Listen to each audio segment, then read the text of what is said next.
Gracias, Tony, por la presidencia y también ese equipo de músicos que tenemos en esta tarde. Estoy disfrutando muchísimo acompañando a los niños con las guitarras y os animo a que sigáis practicando, sigáis trabajando con esos instrumentos y de verdad gracias al Señor. Ezequiel, es un gozo verte acompañado en esta noche. Estás más contento, no sé por qué. No digo nada. Muy bien. Yo sé que esta tarde vamos a estar estudiando el libro de Apocalipsis. Es lo que pensabais vosotros y es realmente lo que nos tocaría. Pero quiero hacer un pequeño giro. Esta mañana, gracias al Señor, Xavi tomó mi lugar en la predicación para poder también yo descansar un poco después de ese taller. No me atrevo a decirle que era un retiro, porque más que un retiro fue una situación de combate. Pero fue una bendición tremenda y gracias al Señor por ello. Vamos a seguir realmente hoy con el tema que hemos estado tratando a lo largo de la semana en nuestros podcasts también sobre la integridad, el corazón del creyente. ¿Y por qué tengo carga y he hecho un poco de giro en esto? Porque he visto a lo largo de la semana que no llega a entenderse lo que quiere decir el carácter cristiano, lo que quiere decir un carácter de integridad, de vivencia, de comunión con el Señor. Estamos tan acostumbrados a hacer las cosas, y no digo que no sea buena cosa hacer, yo creo que está muy bien hacer cosas, ¿verdad que sí? A veces bromeamos diciendo que aquí en Cataluña hacemos cosas. Eso está bien, pero es más importante ser. Es más importante ser. Tony y Ana, os puedo agarrar de ejemplo. Tony y Ana se acaban de casar, aún su anillo brilla. Imaginaros que Ana le hiciera la comida, le planchara la ropa, le limpiara los zapatos, le preparara el bocadillo para ir a trabajar cada día. Ana hace todas esas cosas, yo lo sé. Pero imaginaros que hiciera todas esas cosas sin amor, sin ser. Simplemente hacer. Llegaría un momento en que Tony diría: hey, está muy bien, veo que haces muchas cosas para mí, pero ¿me amas? Yo sé la respuesta, Ana, ya. Pero eso es lo que hacemos muchas veces con el Señor. Señor, hago. ¿Pero me amas? Hay un pasaje que nos habla de ese juicio ante la presencia del Señor, cuando el Señor dirá a muchos que le dirán en su nombre: pero en tu nombre predicamos, y en tu nombre hicimos milagros, y en tu nombre hicimos... Y el Señor les dirá: nunca os conocí. Apartaros de mí, obradores de maldad. Son palabras duras de parte de los labios del que vino a salvar el mundo y a rescatarnos. Por eso mi carga en esta tarde y realmente como fruto de la semana ha sido: vamos a ser hombres y mujeres de integridad y de virtud. Vamos a inclinar nuestros rostros y abriremos las Escrituras en 2 de Pedro, pero vamos a orar. Señor, quiero darte tantas gracias por estar aquí en esta tarde con mis hermanos, porque sé, Señor, que aunque el cuerpo es débil y, Señor, el mismo espíritu es débil, y Padre, es extraño que tú tomes herramientas débiles y después tú las tomes y hagas con ellas lo que quieres, porque el poder es tuyo, Señor, y la gloria es tuya. No nos pertenece a nosotros, sino a ti. Estoy seguro, Señor, y tengo confianza en mi corazón que este mensaje que tú pusiste en mi alma durante la semana va a ser usada conforme al propósito que tú has determinado. Por eso te pido delante de mis hermanos que me des las palabras, las ideas, los conceptos. Señor, que no lleve a la congregación a un academicismo vacío, a un hacer, sino realmente a ser, y hacer con todo el corazón, con toda nuestra alma. Quieras ayudarnos, háblanos, Padre, háblanos a lo más íntimo de nuestra alma, que cuando salgamos de aquí esta tarde, o los que están en YouTube, cuando terminen de escuchar este mensaje, seamos diferentes, no seamos iguales a cómo vivimos. Te lo pido, Padre, te lo pedimos en el nombre del Señor Jesucristo. Amén. Abramos la Biblia en 2 de Pedro y vamos al capítulo 1. Vamos a leer desde el versículo 1 hasta el versículo 12. 2 de Pedro 1, 1 al 12.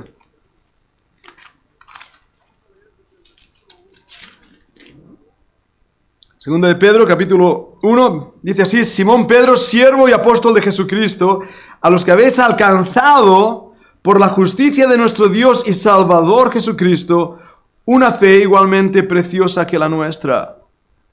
Gracia y paz os sean multiplicadas en el conocimiento de Dios y de nuestro Señor Jesús, como todas las cosas que pertenecen a la vida y a la piedad nos han sido dadas por su divino poder, mediante el conocimiento de aquel que nos llamó por su gloria y excelencia, por medio de las cuales nos han dado preciosas y grandísimas promesas, para que por ellas llegases a ser participantes de la naturaleza divina, habiendo huido de la corrupción que hay en el mundo, a causa de la concupiscencia.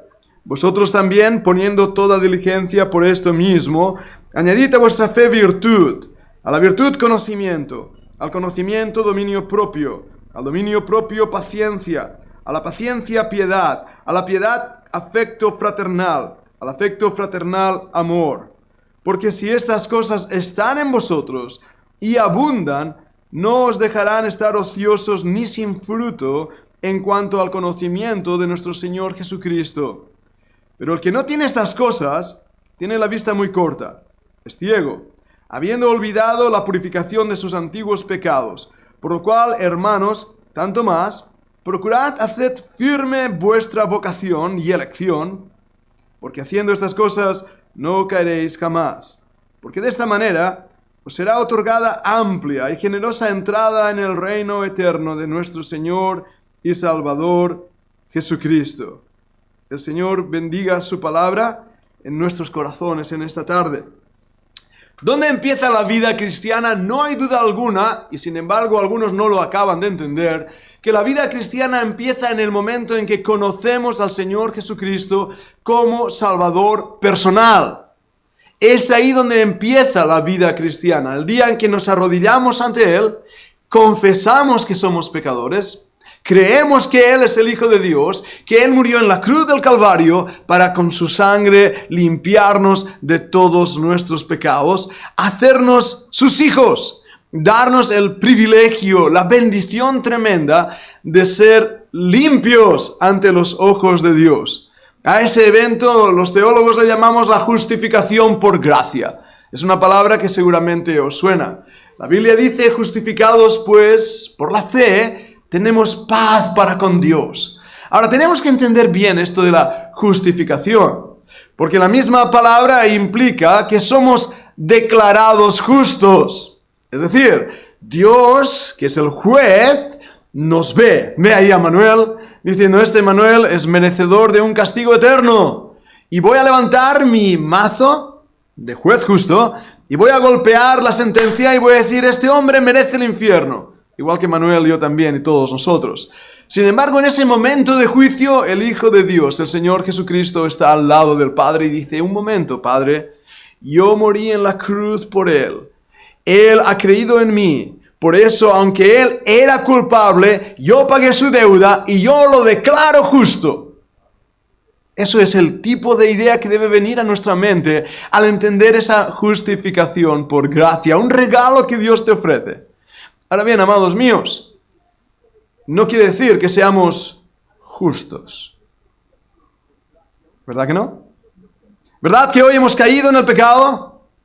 Decía Juan Calvino que todo hombre, toda mujer cae en el pecado cada minuto de su vida. Creo que exageraba, pero sí creo que cada día nosotros fallamos al Señor de alguna manera u otra. Implica eso que nuestro corazón nos arrastra al pecado y hay esa lucha de la cual hablábamos unos domingos atrás. Hemos sido declarados justos, pero continuamos luchando en nuestras vidas con esta carne, con este yo. Y ahora entremos aún en un dilema mayor.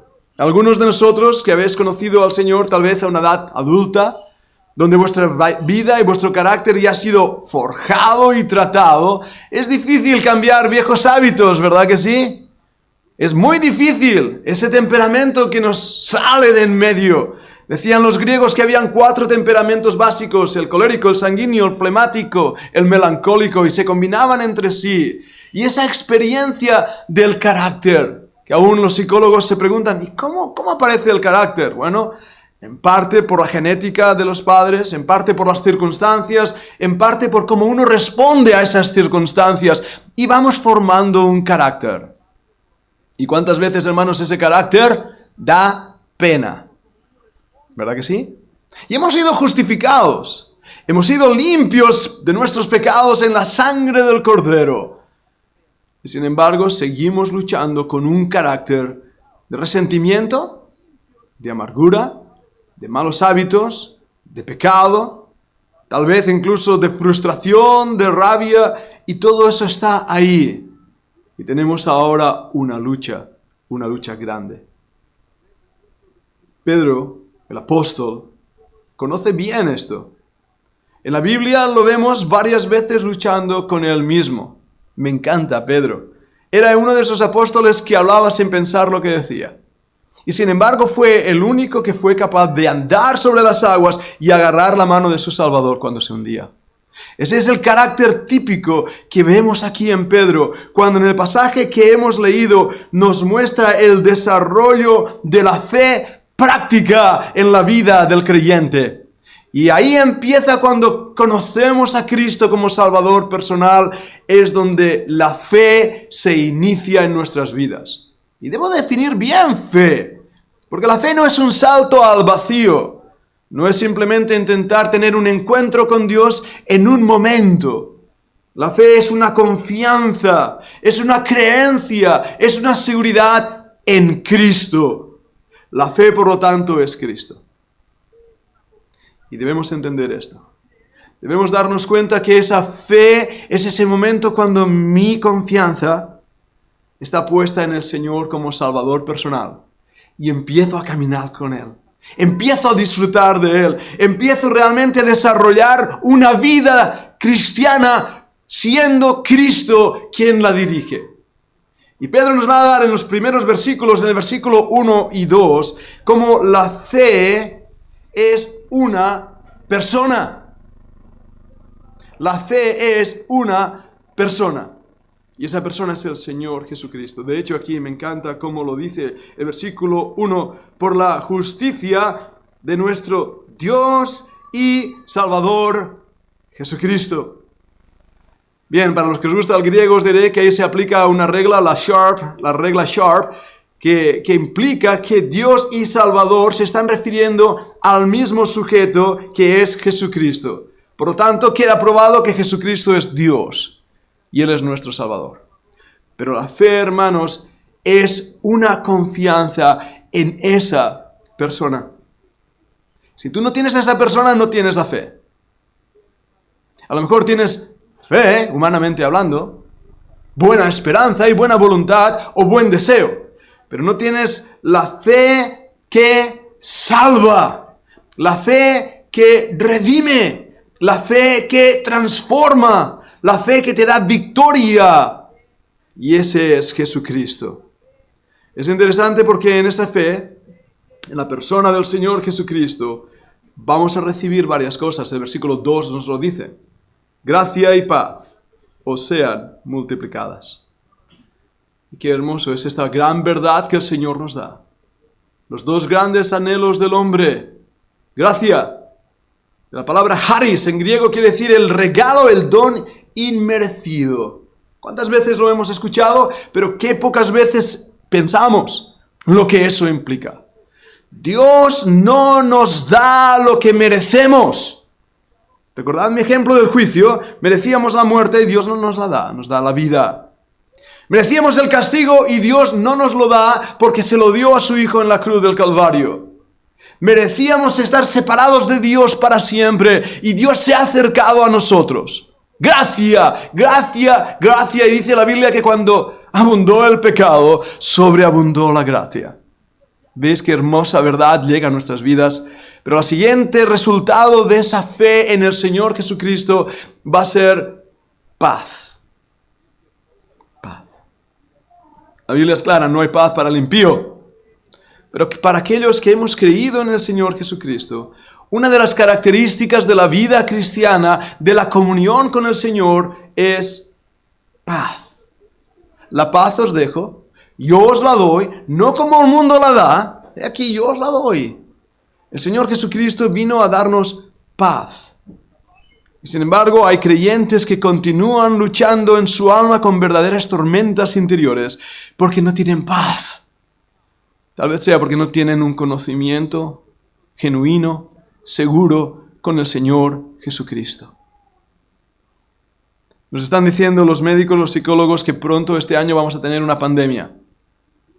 No del COVID, sino una pandemia emotiva, una pandemia de psicosis, de problemas emotivos, de depresiones por la situación mundial. Hermanos, mi paz no depende de las circunstancias, debe depender de mi Cristo.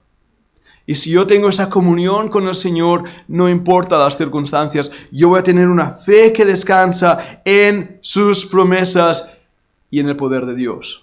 Es lo que vemos en el versículo 3. La fe involucra el poder de Dios. Leámoslo de nuevo, dice así: como todas las cosas que pertenecen a la vida y a la piedad nos han sido dadas por su divino poder. ¿Lo veis? La fe involucra el poder de Dios en nuestras vidas. Sin embargo, quitamos el poder de Dios al no confiar en Él. Le quitamos el poder. Tenemos la costumbre de hacer las circunstancias grandes y a Dios pequeño. Tenemos la manía de pensar que Dios no puede hacer nada por nosotros, cuando Él lo ha hecho todo. Y juzgamos a Dios por las circunstancias de nuestras vidas. Dios no ha cambiado. Es el Dios de lo imposible. Es el Dios que todo lo puede. Uno de sus atributos es que es omnipotente. Pero hermanos, Dios no es el mago de la lámpara maravillosa. Y Dios no está a nuestro servicio y a nuestros caprichos, sino que Dios quiere mostrarnos su poder aún en medio de las circunstancias para que nuestra fe en Cristo nos lleve más cerca de Él. La mayoría de personas tienen un carácter formado no por lo que les pasa, sino por cómo reaccionan a lo que les pasa. La misma situación, dos personas diferentes, las dos reaccionan diferentes. La misma situación, una en victoria, la otra en derrota. Una en gozo, la otra en tribulación. ¿Cómo responder, por lo tanto, a estas situaciones en la vida? Solo hay una manera y es diciendo: Señor, yo sé que tú estás a mi lado, pase lo que pase, cualquiera que sea mi situación, tú no me vas a dejar. Yo sé que voy a pasar por las aguas, pero tú vas a estar conmigo. Yo sé que voy a pasar por el fuego, pero la llama no arderá en mí porque tú estás conmigo. Y las pruebas, hermanos, vienen a la vida cristiana y las dificultades llegan. Pero ¿sabéis una cosa? Lo que debe producir en nosotros es vida y piedad. Carácter cristiano. Versículo 3 nos lo dice: mediante el conocimiento de aquel que nos llamó por su gloria y excelencia. Dios quiere que entendamos que hemos sido llamados a mostrar la excelencia de Cristo en nuestras vidas. Y dejadme ser fuerte y claro en esto. Creo que no impactamos al mundo porque no mostramos las excelencias de Cristo. Tristemente, para muchos cristianos, la vida cristiana es un sufrir, es una carga, es un ¡ay, qué mal lo estoy pasando! Y el mundo dice: para sufrir tanto no hace falta ser cristiano. Sin embargo, cuando en nuestro corazón hay el deseo de mostrar la excelencia de Cristo y las virtudes de Cristo, hay un cambio, hay un impacto que nos lleva a decir: ¡wow! Yo quiero ser como ese hombre, como esa mujer. Hay algo en ello que es diferente. A pesar de la situación, a pesar de las dificultades, esa persona está ahí firme. Yo quiero tener el Dios que Él tiene, porque ese es el Dios de lo imposible. Y cuando vivimos en esa situación, hermanos, lo que produce a nosotros es que en todo Cristo tiene la excelencia. Vayamos un momento a 1 de Pedro, capítulo 2, versículo 9. Voy a ver varios pasajes. 1 de Pedro 2, 9. Dice así la palabra del Señor. En 1 de Pedro, capítulo 2 y versículo 9. Mas vosotros sois linaje escogido, real sacerdocio, nación santa, pueblo adquirido por Dios, para que anunciéis las virtudes de aquel que os llamó de las tinieblas a su luz admirable. ¿Qué os parece este versículo? Esa es vuestra situación en Cristo, es nuestra situación en Cristo. Somos una nación santa, un real sacerdocio, un pueblo adquirido. Hermanos, estamos sobre la roca que es Cristo. Nuestra vida tiene sentido, porque hemos abrazado esa fe preciosa. Y lo que es más, Estamos completos en Él. Colosenses 2:10 nos lo recuerda. En Cristo estamos completos. Bien, escuchábamos el mensaje de esta mañana que muchas personas buscan cosas, incluso materiales, una vez las tienen, ya no les llena. Qué experiencia tan real, ¿verdad? Me hace gracia a las personas mayores que llega un punto que sacan todo de casa y dices que no necesito todo esto. Los jóvenes se afanan por tener cosas. Los recién casados se afanan por tener cosas. Toallas, todo el armario lleno de toallas. No es el caso de Ana, no la miréis. Todo, un montón de cosas, por si. ¿Y después qué? Los creyentes muchas veces actuamos así en la vida cristiana. Pensamos que las cosas del mundo nos van a satisfacer. Y seguimos buscándolas. Y seguimos intentando pensar, bueno, es que ya no puedo pecar. Y antes me lo pasaba bien pecando, ¿eh? ¿Os habéis dado cuenta? Es que el pecado gusta. Si no gustase, pues la gente no lo haría. La paga del pecado es muerte, lo habéis leído en la Biblia. Lo que pasa es que el pecado paga lento, no paga inmediatamente. Y ahí está el problema. Si uno robara y de inmediato, ¡pum!, cayera el juicio de Dios, nadie más robaría, ¿verdad? Pero uno roba y no pasa nada. La paga del pecado es muerte. Uno miente y no pasa nada. La paga del pecado es muerte. Y así con los 10 mandamientos. El pecado paga lento, pero termina dando su retribución. Y estamos llegando a ese punto, que debemos darnos cuenta nosotros mismos la necesidad que tenemos de darnos cuenta que la dádiva de Dios es vida y que estamos completos en Él.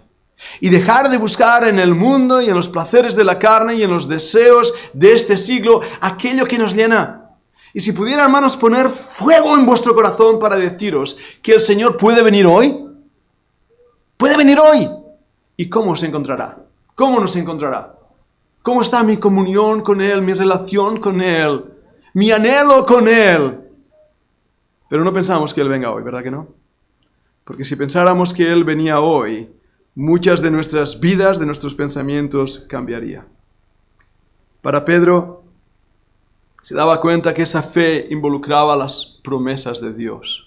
No solo involucraba saber en quién he creído, el poder de Dios, sino sus promesas. Versículo 4 nos lo dice, si volvemos ahí a 2 de Pedro 1, versículo 4, por medio de las cuales nos han dado preciosas y grandísimas promesas. Ahora, una de las promesas que voy a mencionar en esta tarde es que el Señor dijo que Él iba a volver.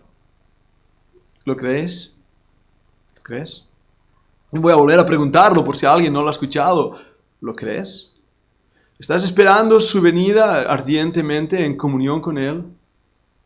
¿Esa venida del que ama tu alma? ¿Cómo te va a encontrar? ¿Cómo va a estar tu vida cuando Él venga? Volviendo al ejemplo de Ana y Tony. Hoy os he tomado de ejemplo, perdona, Tony. Imagínate que Tony va a regresar. Ha pasado el día trabajando. Ana no lo ha visto por 12 horas duras de trabajo. Y Tony vuelve a su casa y lo que va a encontrar allí es a Ana con la cara sucia, un montón de rulos, la ropa que hace 3 días que no se ha cambiado. Y va... qué mirada de odio me ha dado mi hija. Vamos a suponer esa imagen por un momento, amada hija. ¿Verdad que el amado se sentiría con mucha desdicha de encontrar así a su amada? Al contrario, Ana, sabiendo que viene, va a ponerse guapa, va a intentar estar ¡wow! Que cuando Tony entre por la puerta va a ser como un flash de luz que le va a cegar. Va a ser como ¡wow! Pongámonos ahora en la situación con nuestro amado Señor. Cuando Él vuelva, ¿cómo te va a encontrar? ¿Preciosa? ¿Precioso? Valga el adjetivo. Pedro, a lo largo de sus epístolas, tiene algo que parece que esta palabra preciosa le ha gustado. De hecho, no hace falta que abráis ahí la escritura, pero os la cito. En sus epístolas, Pedro habla de una fe preciosa. Segunda de Pedro, capítulo 2, versículo 1, y Primera de Pedro 1, 7. Menciona lo mismo, una fe preciosa. Nuestra confianza en Cristo, nuestra creencia en Cristo, nuestra relación con Cristo es precioso. Es precioso. De verdad os aseguro que es lo más hermoso que un hombre o una mujer puede tener. La relación con el Señor Jesucristo. En una vida de oración, de comunión con Él, de compañerismo con Él. Y eso simplemente es darte cuenta en la realidad de que día a día, como Él ha prometido antes, Él está contigo. Y puedes basar tu fe en esa preciosa promesa. De hecho, en el capítulo 1 y versículo 4 nos habla de una promesa preciosa. Las promesas de Dios son preciosas. Pero os doy otro pasaje, 2 de Pedro 1:4. En 2 de Pedro 1:4 nos habla de una promesa preciosa. Y en 1 de Pedro 1:19 nos habla de una sangre preciosa. Una sangre preciosa. ¿Qué sangre es? La sangre del Señor Jesucristo. Nuestro Redentor vertió su sangre en la cruz para limpiarnos de todos nuestros pecados. ¿Verdad que sí? Pero esa sangre es la que ha abierto un camino nuevo al Padre para que hoy podamos entrar en oración ante el Padre. Esa sangre es la que nos sostiene en medio del combate. Esa sangre es la que nos da vida al día a día. Esa sangre nos limpia, nos restaura, nos mueve. Esa sangre es preciosa, 1 de Pedro 1:19. Pero también nos habla en 1 de Pedro 2:4-6 de una piedra preciosa. Hermanos, esa piedra es Jesucristo. Recordad que Pedro, Cefas, quiere decir piedrecita. De cierto te digo que tú eres una piedrecita, que tú eres Pedro. Pero sobre esta roca, hablando del Señor Jesucristo, edificaré mi iglesia. Y Pedro, el mismo apóstol, en su primera epístola, capítulo 2, versículo 4 y 6, dice: esta piedra, Jesucristo, es preciosa. Volvamos a 1 de Pedro 7:7, para concluir con esto. Nos habla de un Salvador precioso. Hago esta pregunta: ¿es precioso para ti? Contéstala delante del Señor. ¿Es Cristo precioso? ¿Le amas? ¿Le amas? ¿Realmente estás anhelando verle? ¿Es eso lo que te mueve? ¿O qué es lo que te está moviendo en esta tarde? ¿El hacer? ¿O realmente el ser? El ser de Cristo. Vayamos un momento de nuevo a 2 de Pedro 1, versículos 5 al 7. En ese pasaje que hemos leído encontraremos ahora que la fe resulta en crecimiento espiritual. Y es aquí donde empiezan a chirriarnos las cosas. ¿Por qué lo digo? Porque la salvación está muy clara y me voy al cielo, ¡qué bien! Me muero y directo al cielo. Pero un momento, mira el versículo 5 y volvamos a leerlo hasta el 7. Vosotros también poniendo toda, ¿qué dice? Diligencia. Esto no son 4 caballos con un carretón, ¿de acuerdo? Quiere decir empeño, esfuerzo, interés, entrega. Por esto mismo, es decir, por todo lo que hemos venido diciendo, por esa sangre preciosa y ese Salvador precioso y esa roca preciosa. Por esto mismo, añadid a vuestra fe, a esa confianza que habéis puesto en Cristo, ahora os toca a vosotros, con diligencia, añadir virtud. Y ahí empieza la cadena de 7 frutos en la vida del creyente. Virtud a la virtud, conocimiento al conocimiento, dominio propio, al dominio propio, paciencia, a la paciencia, piedad, a la piedad, afecto fraternal, al afecto fraternal, amor. ¡Wow! Yo pensé que esto se produce cuando uno se convierte. ¿Verdad? ¿Lo habéis pensado alguna vez? En Gálatas, capítulo 5, nos narra bien el fruto del Espíritu. Lo hemos leído, lo hemos hablado en otras ocasiones aquí. Y algunos creyentes dicen, bueno, pues eso, cuando yo me convierto, ¡puf! Sale el fruto del Espíritu. No. Ojalá fuera así. Ojalá fuera así. Pero hay un paralelismo grande entre 1 de Pedro y el libro de los Gálatas. Porque lo que estoy leyendo aquí es ese fruto que aparece en la vida del creyente cuando la fe, mi confianza, empieza a dar fruto. Y empiezo a cuidar la planta, y empiezo a regar la planta, y empiezo realmente a andar con el Señor. Y empieza, por lo tanto, mi carácter a cambiar. Hermanos, yo ahora voy a decir algunas cosas y yo mismo lucho con ellas. No me miréis a mí, pero mirad al Señor en su perfecto estado. Porque todos nosotros que tenemos un carácter, una manera de hacer, que nos ha acompañado desde que éramos niños, tenemos que empezar ahora a cambiar esas actitudes, situaciones de la carne y empezar a ser íntegros en nuestra vida cristiana. Y eso cuesta. Nos enfadamos, ¿verdad que sí? Perdemos los estribos, ¿verdad que sí? Damos un golpe de mesa de tanto en tanto, y a veces es necesario, ¿verdad que sí? Tenemos una actitud de miedo, de temor, de inseguridad, ¿verdad que sí? Pensamos mal de los demás. Algunos sueltan un montón de palabrotas. Bromeamos a veces diciendo que habla igual que un carretero. No sé si lo habéis escuchado eso. Y tenemos ahí esos roces y esas espinas y todo eso que venimos albergando de tiempo en tiempo y más y más y más. Y nuestro carácter no muestra al Señor Jesucristo. ¿Por qué? Porque no hay este fruto, no hay esta virtud, no hay. Y yo sé, yo soy el primer culpable por ello, que hemos hablado y predicado de no hagas esto y no hagas aquello y no vistas así y no vistas asá y no escuches esta música y no vayas a tal lugar, intenta ser realmente un santo perfecto igual que yo. ¿Ah? Y no hemos hablado de la necesidad de trabajar el carácter en la vida cristiana. Y el uniforme puede estar muy bonito, pero el soldado no lo hace el uniforme, lo hace el corazón. Ayer lo veíamos en el taller de supervivencia, ¿verdad que sí? Alguno me decía, oye, pues los soldados no iban, tú eras el que más soldado iba. Digo, yo iba con el traje completo. Pero había ahí soldados que son soldados que solo llevaban parte del traje, pero eran soldados. Y lo que les importaba no eran las chapas y los galones y mostrarse lo bien uniformados que eran, sino poner sus manos al uso, ponerse a trabajar, ponerse a cuidar, ponerse a hacer un fuego, a purificar el agua, lo que fuera. Porque eran. Y nosotros muchas veces, amados míos, predicamos sobre el exterior.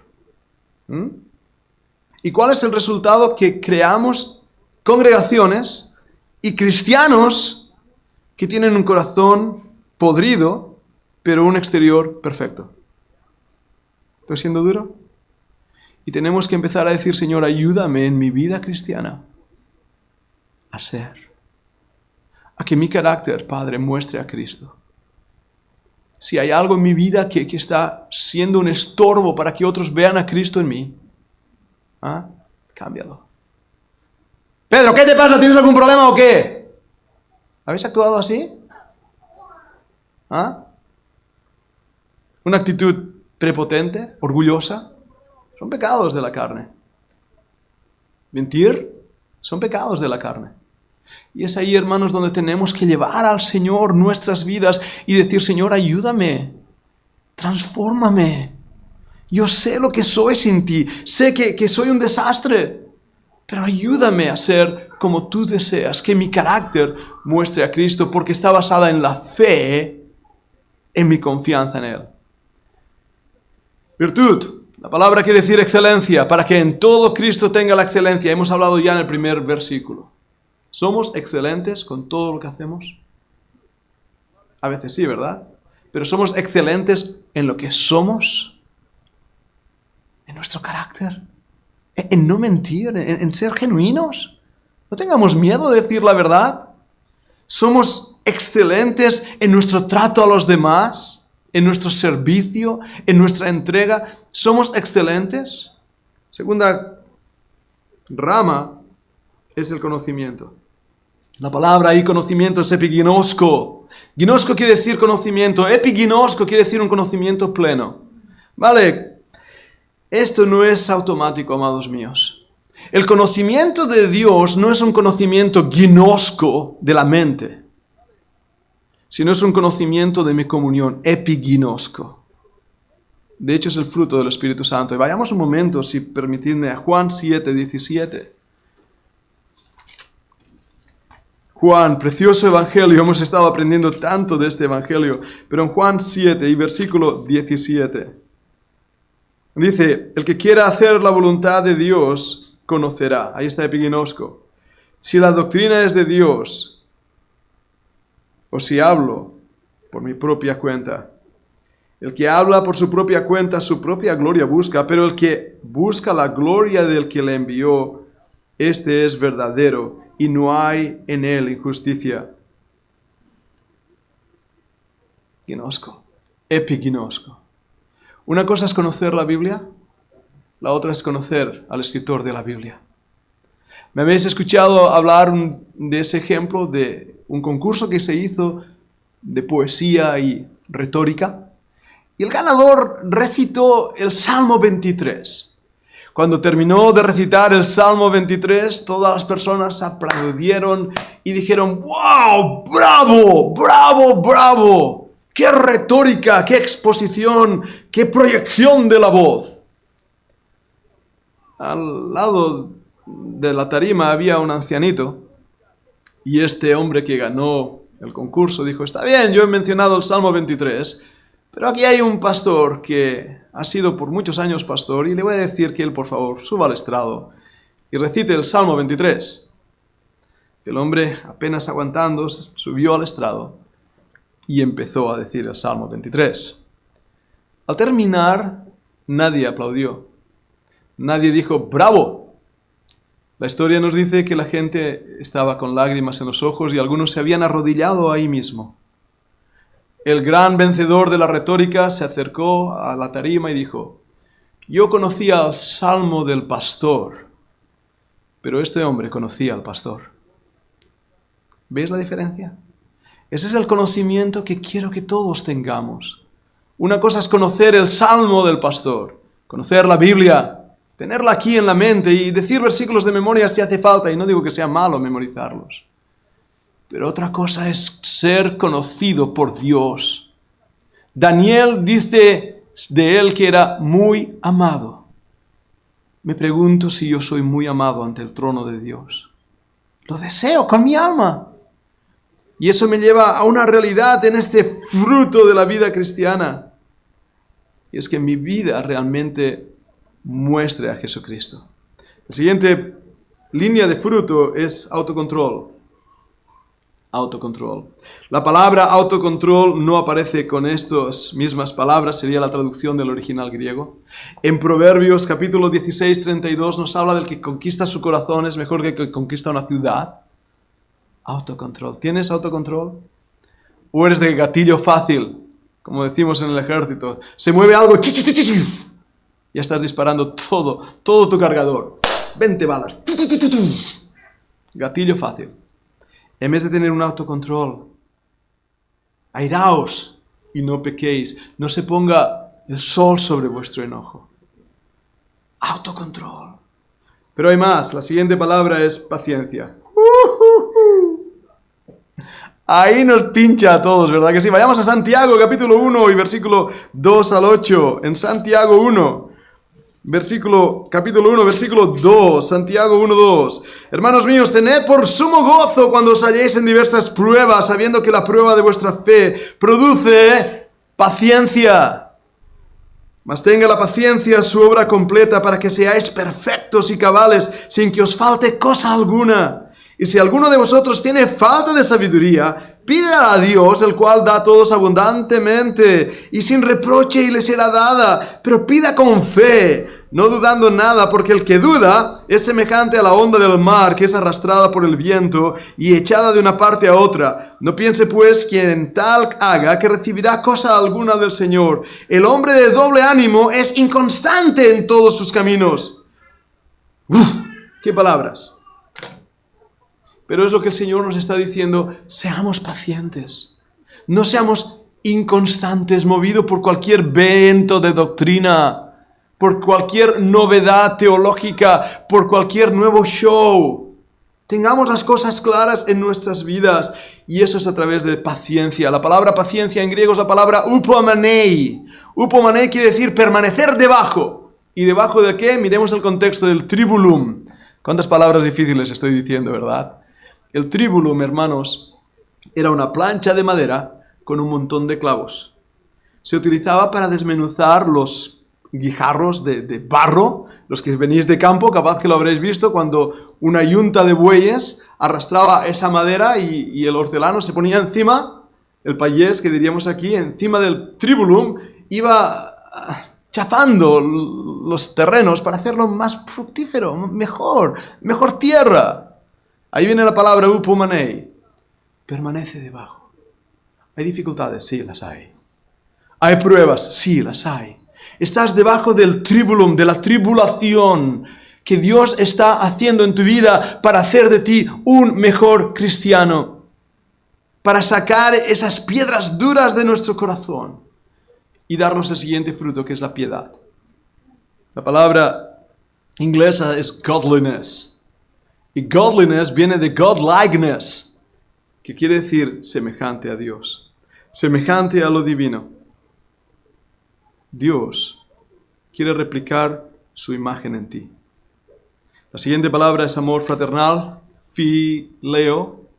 En el griego ahí aparece como Filadelfia, amor entre hermanos. Pero no se conforma ahí, Dios da un paso más cuando habla de caridad. La palabra es agape, agapao, Corintios 13, es el amor que Dios produce en nosotros y no puede ser producido por nosotros. Solo Dios puede producir ese amor de sacrificio, de entrega. Ese amor realmente que es Dios amando a través nuestro.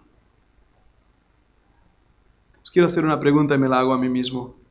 De todos estos 7 frutos que forman parte de la integridad en la vida cristiana, ¿cuál de ellos yo no tengo? ¿Cuál de ellos todavía tengo que trabajar? Tengo que pedir al Señor que me ayude a madurar. ¿Sabes lo que dice ahí en 2 de Pedro? Si estas cosas abundan, no os dejarán estar ociosos. ¿Lo habéis leído? ¿Y quién no os dejará estar ociosos? Estas cosas. Porque quien tiene estas cosas no es necesario que el pastor le diga haz o deja de hacer. O que el líder de una iglesia le diga, oye, tu hermano, haz o deja de hacer.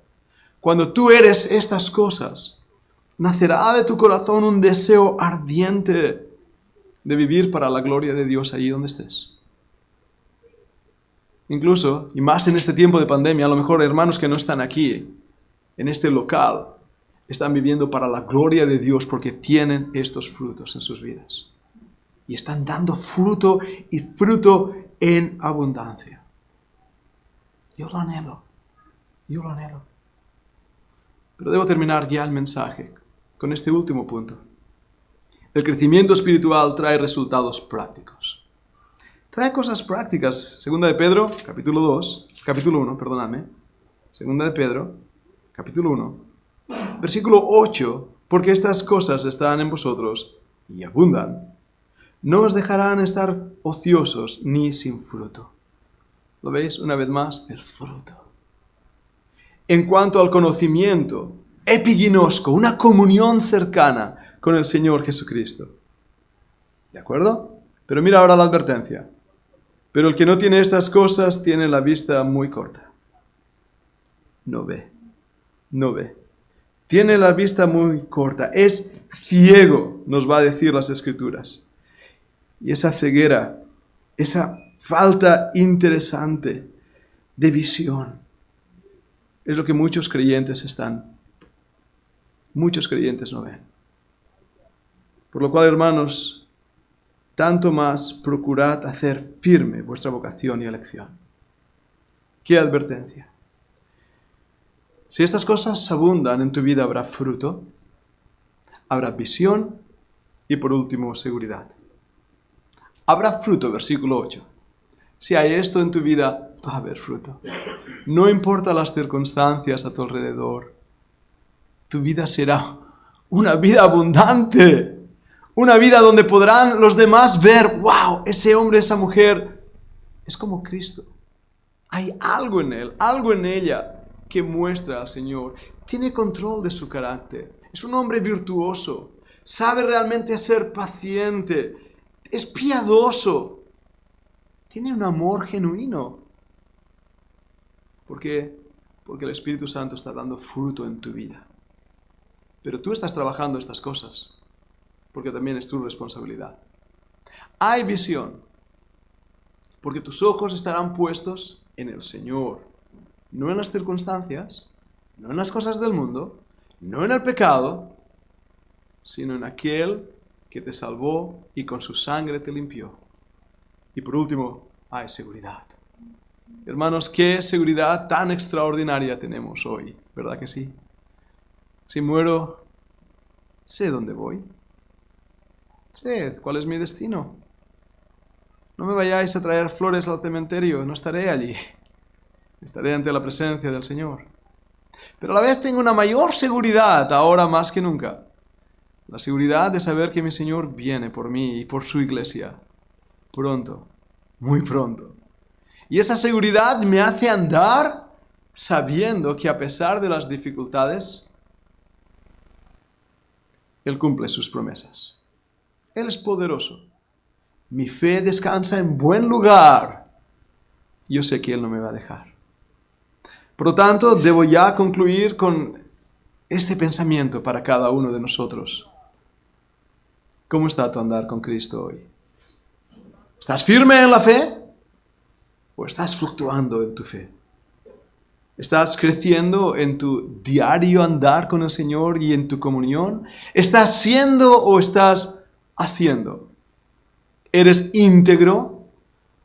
¿Trabajando para que tu carácter, manera de ser, personalidad mengue para que la de Cristo crezca? Y de esta manera mostrar quién es tu Señor y quién es tu Salvador. Es un buen reto. Quiere el Señor ayudarnos a que nuestra fe preciosa sea lo que dirija nuestra vida en Cristo. Vamos a orar. Señor, gracias porque estos pensamientos que tú pusiste en mi corazón van a cumplir el propósito para lo cual han sido enviados. Sé que algunas palabras pueden ser mal entendidas o mal comprendidas y tal vez incluso mal explicadas. Pero te pido, Señor, que tu Santo Espíritu hable a los corazones y nos rete en este tiempo donde los mensajes muchas veces son positivos y son mensajes para ponernos a dormir más que despertar al reto espiritual. Haznos crecer, Padre, haz que te amemos, que disfrutemos de la vida cristiana, que en todo Cristo tenga la excelencia. Porque es tu palabra, Señor, la que está en juego. Es tu mensaje. Y por eso te pido que nos ayudes a ser fieles, fieles a ti. Te lo pedimos en el nombre de Cristo. Amén. Hermano Tony, vamos a cantar un himno más, pasar la ofrenda. Y si me podéis ayudar... Oh, ya se marcharon los guitarristas. Bien, entonces voy a estar ahí yo también, solo con la guitarra. Tony, endavant.